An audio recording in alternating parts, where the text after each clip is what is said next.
26 জনকে খুন করেছে, তার মধ্যে 25 জন সনাতনী হিন্দু বলে যা মৃত পরিবারগুলি ইতিমধ্যে অন্য রাজ্যও বলেছে,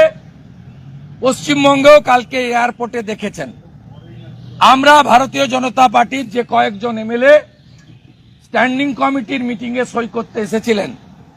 আমরা 10-12 জন মিলে অত্যাচারী জঙ্গিদের আঁতুড় ঘর, জঙ্গিদের অস্ত্র অর্থ তুলে দেওয়া, পাকিস্তানের 26টা পতাকা এখানে শান্তিপূর্ণভাবে পুড়িয়ে আমরা ভারত মাতাকে